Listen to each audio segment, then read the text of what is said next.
Olá, meu amigo, minha amiga. Tem coisas no mundo dos esportes que são muito curiosas e se aplicam de um certo modo como uma alegoria para o mundo da política. Como, por exemplo, em algumas competições esportivas, quando duas equipes precisam ganhar, precisam vencer o jogo, sendo que uma delas precisa ter um resultado muito mais expressivo, precisa ganhar de 6-0, por exemplo.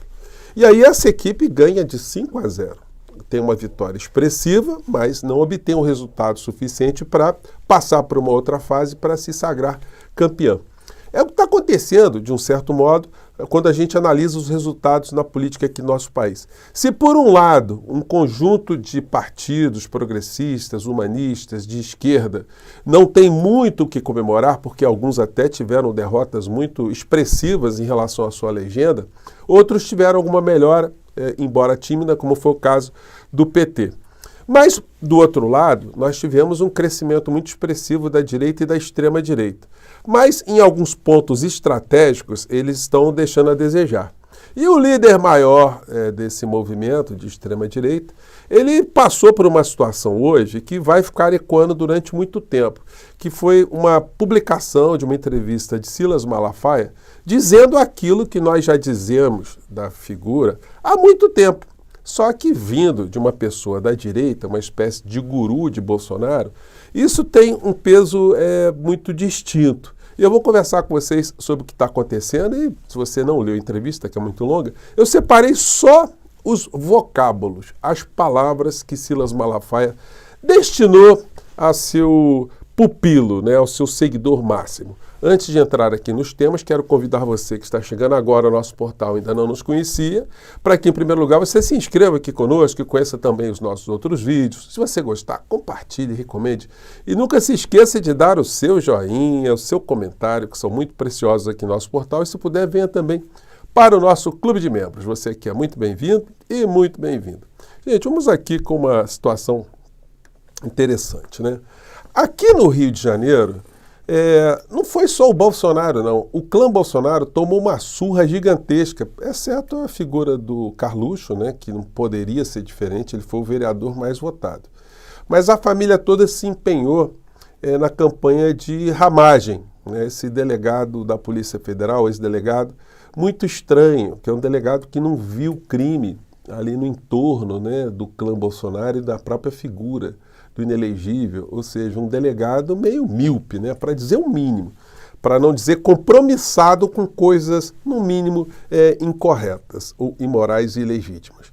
Então, se montou no Rio de Janeiro uma frente que comporta ali, nessa fotografia está escondidinha ali atrás, a Benedita da Silva, do PT, o Molon ali na frente do PSB, a Marta Rocha, do PDT, mais um pouco atrás a Gendira Fegali, do PCdoB, tem a Laura Carneiro, que é do PSDB, tem o Caleri lá no canto ali, que é do Cidadania, e até um pastor de direita, não sei se a gente pode chamá-lo hoje de ex-bolsonarista, porque ele não apoiou ramagem, então estava ali também com o Eduardo Paes, que teve mais de 60% dos votos. Então, isso aí, numa cidade onde o Bolsonaro e o clã fizeram campanha de uma forma direta, percorrendo por todos os cantos, não deixa de ser uma derrota muito significativa, para eles ficarem ali com a cabeça bem inchada.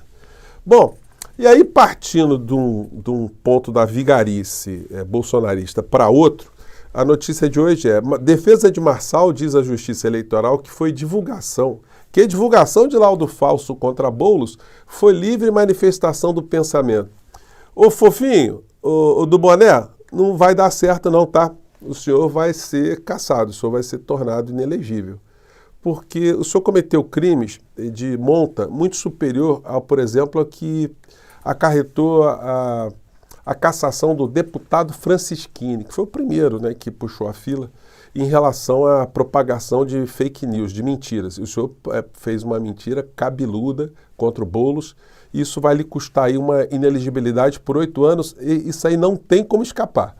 Eu tenho certeza absoluta que a campanha do Boulos, o Boulos, eles não vão deixar isso barato. Eles vão entrar com processo, vai ter... de um certo modo, o país precisa ter antídotos a esse tipo de criminoso, porque se essa figura ficar impune, todo processo eleitoral aqui no nosso país está sujeito a acontecer uma coisa como essa. Em todos os níveis você tem vigaristas na última hora lançando bombas nucleares em relação à credibilidade de alguma coisa, ou pessoa, partido ou candidatura, e se dá bem no final da história, mesmo que não seja para proteger interesse próprio, né? A pessoa pode fazer isso para beneficiar uma outra candidatura. Então as repercussões disso têm que ser muito duras. Então o senhor Pablito aí, ele vai entrar pelo cano. A matéria aqui do TSE, da época, diz que deputado Francisquini é caçado por propagar desinformação contra a urna eletrônica. Então ele está meio enrolado agora. No Correio do Brasil tem essa matéria. Derrotado nas urnas, Marçal enfrenta processos em série. Então nós teremos notícias em breve dessa criatura aí. Daí a gente chega aqui à entrevista que o Malafaia concedeu, que tem uma coletânea de vocábulos e de expressões que eu separei aqui no meu bloco de anotações aqui. A entrevista foi concedida a Mônica Bergamo e foi publicada hoje. O título é: Malafaia diz que Bolsonaro é covarde e omisso e questiona: que porcaria de líder é esse? Pastor afirma que dubiedade de ex-presidente nas eleições de São Paulo e de Curitiba foi uma vergonha. O que ele está dizendo aí? Que o Bolsonaro é um mau caráter, né? É um mau caráter, é uma pessoa que tem duas caras, a pessoa que é ambígua, né? A pessoa que não tem firmeza. E ele faz o contraponto com o Tarcísio de Freitas, a quem ele está nomeando agora como uma espécie de novo líder dele, até porque ele sabe que Bolsonaro será preso no final dessa história e não irá recuperar a sua elegibilidade. Então, a disputa pelo espólio está muito grande. Mas percebam aqui algumas expressões que foram usadas aqui na entrevista do Silas Malafaia. Ele disse que Bolsonaro é covarde, omisso, que porcaria de líder é esse, chorão, porque em dado momento ele disse que ligou para o Bolsonaro quando estavam algumas figuras sendo presas ao redor dele, que ele ficou 5 minutos chorando ao telefone e não quis nem abrir o vídeo para o Silas Malafaia não ver a cara do chorão. Só quando ele conseguiu se refazer um pouco, foi que ele se apresentou ali para a figura do Silas Malafaia. Que ele é uma pessoa muito preocupada com as redes sociais e, portanto, ele não tem opinião própria, ele vai seguindo ali pelo que está. Ele é inconfiável, duas caras, que os filhos de Bolsonaro também são omissos, confuso, depressivo, ele errou, que ele não pode mostrar as conversas que ele teve com Bolsonaro. Vocês imaginem só, o Silas Malafaia escondendo conversa que ele teve com Bolsonaro. Que conversa é essa, hein, pastor? Angustiado, desnorteado, decepção. Aí no final ele diz o seguinte: mas eu mantenho respeito em relação ao Bolsonaro. Vocês imaginam se ele tivesse respeito, hein? Como é que seria essa história? Então, tudo isso que nós estamos vendo hoje aqui no Brasil mostram que nem tudo são flores também para o campo dos extremistas da extrema-direita, embora os resultados práticos ainda sejam esses aqui que a gente vê. Ó. No campo da política real, da vereança, por exemplo, em várias cidades do Brasil, o desempenho da direita e da extrema-direita foi muito bom. O desempenho foi muito satisfatório. De repente, o PL conseguiu, nas principais capitais do nosso país, eleger 96 vereadores. É muita gente, né? O PT teve um desempenho de 61 vereadores nessas capitais. Né? Então, a percepção de que o campo progressista ainda precisa fazer muitas coisas e precisa, de fato, ter um embate, uma disputa no campo da política, isso aí é irrefutável, né? Ontem, inclusive, eu vi uma entrevista muito interessante, eu não consegui pegar hoje, no 247 do historiador, onde ele compartilha desse mesmo tipo de visão que eu tenho colocado aqui no nosso portal, né? Que, enfim, às vezes as pessoas ficam meio chateadas porque é sempre legal você escutar aquilo que é mais agradável, né? Que você quer ouvir. E muitas vezes é muito melhor você escutar a verdade, porque a verdade vai lhe permitir ter uma visão crítica de algumas coisas do que caminhar no mundo da ilusão. Mas, ilusões à parte, hoje a grande verdade que ficou exposta é aquilo que eu comecei dizendo para vocês aqui no começo do nosso encontro de hoje, né?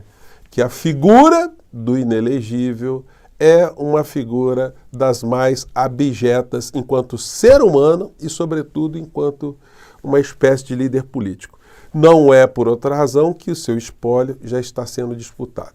Bom, gente, eu estou preparando aqui para vocês, eu vou informar em breve, estou editando aqui uma entrevista, que a entrevista foi muito longa, que eu fiz fora do nosso país, lá no México, com um professor, um sociólogo com mais de 30 livros, professor Hans Dietrich, que escreveu livros com Noam Chomsky, que me recebeu no apartamento dele, e ele faz uma leitura muito legal. Ele tem 30 livros especializados ali em política da América Latina, conhece muito o Brasil, e ele falou coisas espetaculares, mas aí eu estou colocando a legenda aí, em breve vou compartilhar com vocês, porque olha, vale a pena a gente saber que existe vida inteligente além de coisas que nós estamos enxergando aqui no nosso país, né? Eu fico por aqui, gente, mais uma vez, um grande abraço, eu espero vocês mais tarde e o cabeção do inelegível deve estar inchado hoje, né? Um grande abraço, tchau!